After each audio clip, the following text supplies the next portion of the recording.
Hello, my dear students. Welcome to my English session. Today is Monday and the date is 8th of June 2020. Here is today's thought. Today's thought for the day is be kind whenever possible. It is always possible. I repeat, be kind whenever possible. It is always possible. So children, today we are going to start with a story written by Sudha Murthy. And the name of the story is How I Taught My Grandmother to Read.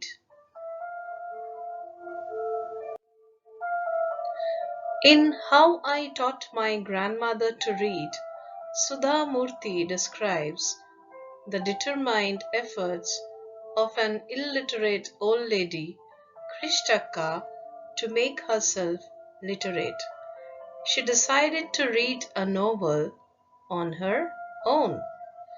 The grandmother set the deadline and achieved the target next to impossible within the time set for it.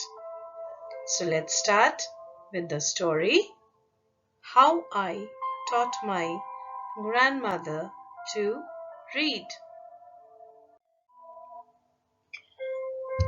My grandmother, Krishtaka, never went to school, so she could not read. Every Wednesday, the magazine Karmavira would come and I would read the next episode of the story Kashi Yatre to her. During that time, she would forget all her work and listen with the greatest concentration. Later, she could repeat the entire text by heart. My grandmother never went to Kashi like the protagonist of the story, and she identified herself with the latter.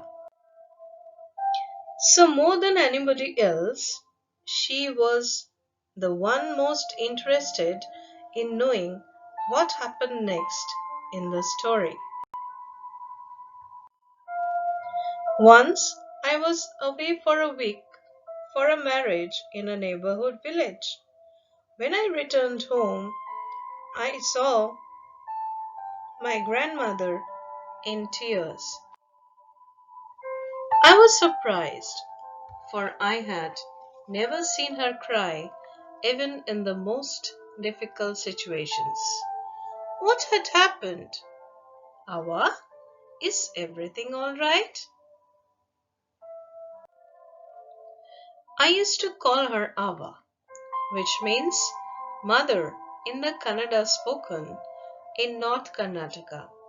She nodded, but she did not reply. I did not understand and forgot about it. In the night after dinner, we were sleeping on the open terrace of the house. It was a summer night and there was a full moon. Awa came and sat next to me. I asked her, "What is the matter?"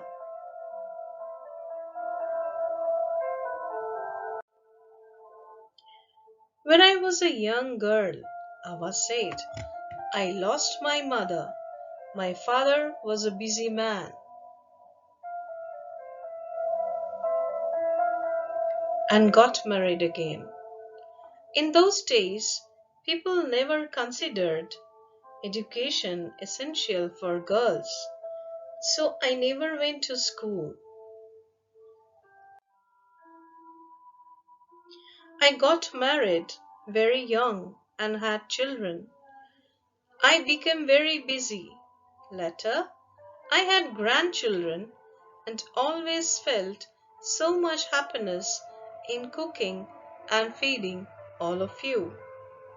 At times, I used to regret not going to school, so I made sure that my children and grandchildren studied well. I could not understand why my 62-year-old grandmother was telling me, a 12-year-old, the story of her life in the middle of the night. But I knew I loved her immensely, and there had to be some reason why she was talking to me. I looked at her face. It was unhappy, and her eyes were filled with tears. Ava, don't cry. What is the matter? Can I help you in any way? Yes, I need your help. I have decided I want to learn the Kannada alphabet from tomorrow onwards. I will work very hard. I will keep the Saraswati Puja day during the Shera as the deadline, the day I should be able to read a novel on my own. I want to be independent. I saw the determination on her face, yet I laughed at her. Ava, at this age of 62, you want to learn the alphabet? All your hair is grey, your hands are wrinkled, you wear spectacles, and you work so much in the kitchen. Childishly, I made fun of the old lady, but she just smiled.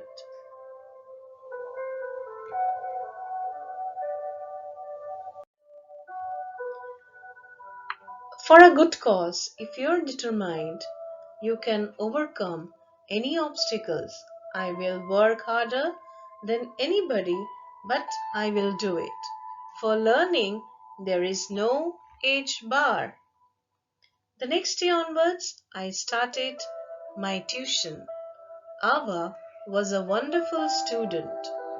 The amount of homework she did was amazing. She would read, repeat, write, and recite. I was her only teacher, and she was my first student.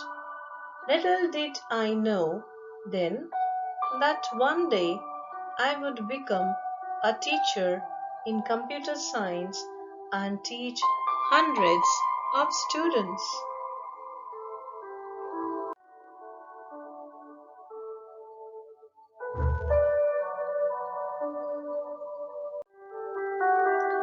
The Dashera festival came as usual. Secretly, I bought Kashi Yatre, which had been published as a novel by that time. My grandmother called me to the puja place and made me sit down on a stool. She gave me a gift of a frock material. Then she did something unusual. She bent down and touched my feet. I was surprised and taken aback. Elders never touch the feet of youngsters. She said, I am touching the feet of a teacher, not my granddaughter. A teacher who taught me so well, with so much of affection, that I can read any novel confidently in such a short period. Now I am independent. It is my duty to respect a teacher.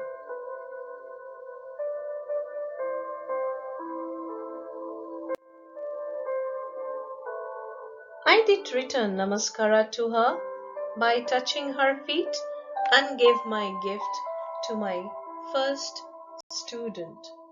She opened it and read immediately the title Kashi Yatre by Triveni and the publisher's name.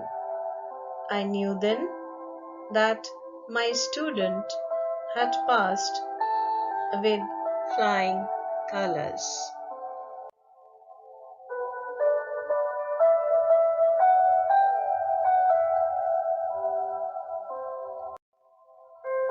So, children, this was the story by Sudha Murthy, How I Taught My Grandmother to Read. Thank you so much for joining me.